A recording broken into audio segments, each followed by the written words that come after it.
A couple of other major traits have been historically used to describe animals, and even though they are not important for phylogeny, so let me repeat that, not important for phylogeny, they're still used today because they are sometimes apparent or present in dissections, for example, and so we still see them described about animals even though they're not significant for phylogeny. So the two traits we'll talk about are the presence of body cavities or segmentation.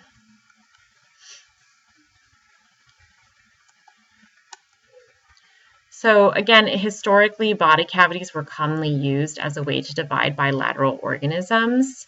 And so there was 3 groups that were created. True coelomates have a body cavity that's completely lined with mesoderm.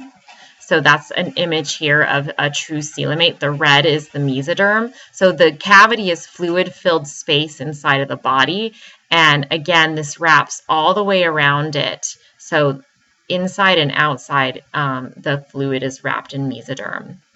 Pseudocoelomates have a body cavity that's not completely derived in mesoderm. So take a look here. This is the fluid on the inside here.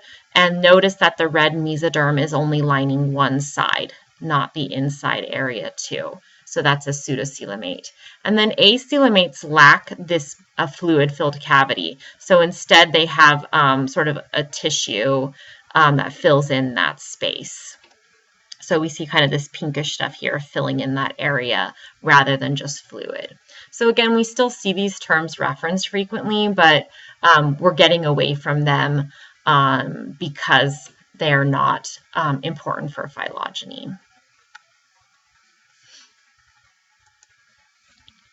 Segmentation is another trait that was historically used. It's a very visible trait, so you'll notice it in organisms.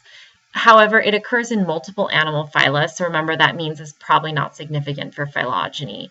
And in fact, the trait arises through convergent evolution, right? So this is a picture showing annelids or earthworms, arthropods like insects or this crayfish, and members of chordata like ourselves, showing segmentation of their bodies. And so again, what we now understand is that segmentation does not link organisms evolutionarily. Instead, it's a trait that arises through convergent evolution.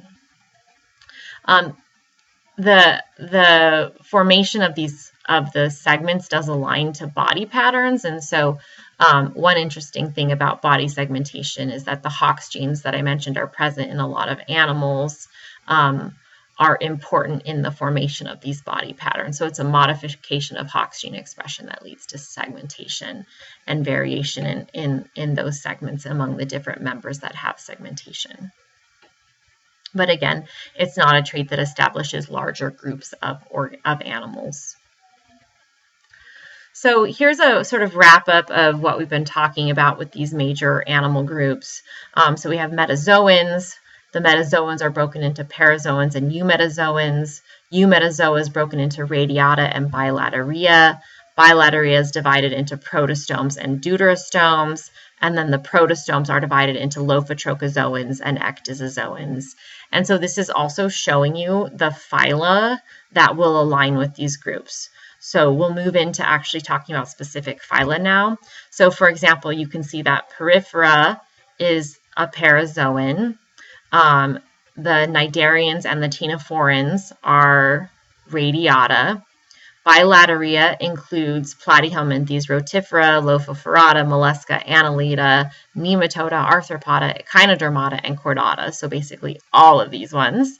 The protostomes include most of the bilaterians, so going from here to here, whereas the deuterostomes include Echinodermata and Chordata. And then ecdysozoans are just the nematodes and the arthropods, and all of the other protostomes are lophotrochozoans.